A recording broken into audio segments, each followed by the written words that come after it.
Yippee-i-oh, yippee-i-oh.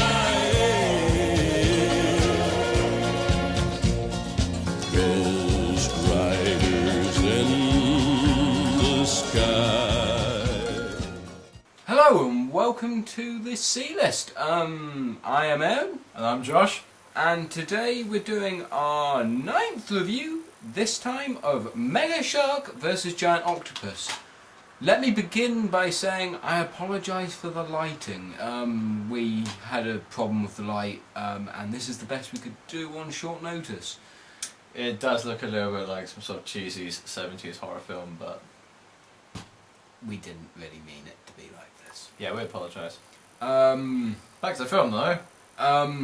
The cover sold it to me sort of simply because it's a large shark fighting a giant octopus, taking down a boat and blowing up a bridge. I personally learned about the film due to the massive cult following on the internet, which is what got me to see the film. The box sort of sold it to me. On the back of the box, it has the words Debbie Gibson Bridge Fight. That sort of semi. It represents how fun the movie is, really.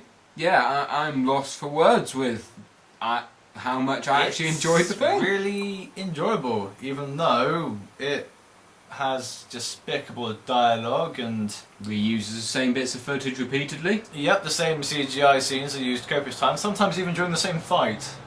Well, there's only really one fight. Yeah, there's one fight which sort of gets spread out over quite a few minutes. But yeah, essentially the basic plot, Mega Shark, which is just a gigantic shark, and Giant Octopus, which is just a large octopus, are frozen in the ice, and they get unfrozen and go on a hunt for food. And sort of they send in marine biologists and figure out the only way to Stop either of these titans, which are destroying planes and oil rigs, is to basically make them fight each other. not the best of stories in the world, but it worked for Burr vs Python, and it worked for Mega Shark vs Giant Octopus. Yeah, about the plane, there is a segment in the film where the shark takes down a plane which is flying at 15,000 feet. The shark eats a plane. I don't know how it quite got up there. The special effects are obviously quite dire. We mentioned in Python 2, aka Snakes, about how the breaking the laws of physics really did really did stick out, and certainly made us hate the film. Whereas in Mega Shark vs Giant Octopus, it doesn't matter really. That breaks the laws of everything. Like jumping thousands of feet out of the water to catch a plane it's fun. If you start analysing it in detail, you can go into the fact of how did it know the plane was there, how it got that high, and sort of just how it survived at that altitude without... And the fall as well. That's a hell of a fall. To hit the water at that impact. But it is a mega shark. Oh, it is a Mega Shark. But yeah, if you look at it like that, you'll obviously find faults. You'll probably find faults in the fact there's a mega shark and a giant octopus. But yeah, it's a fun little film. Debbie Gibson's alright in it. 80s pop sensation, Debbie Gibson.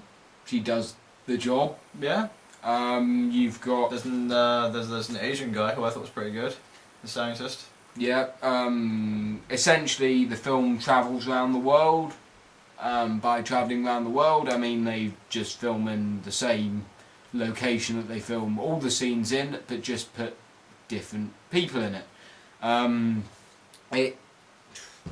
It's cheap, it's not particularly well made, but it's enjoyable and fun.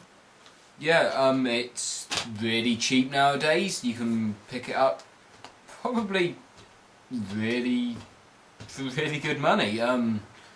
I personally would advise getting it if you like giant monster fighting films. Yeah, it's everything a creature feature should be. Or if you like Debbie Gibson.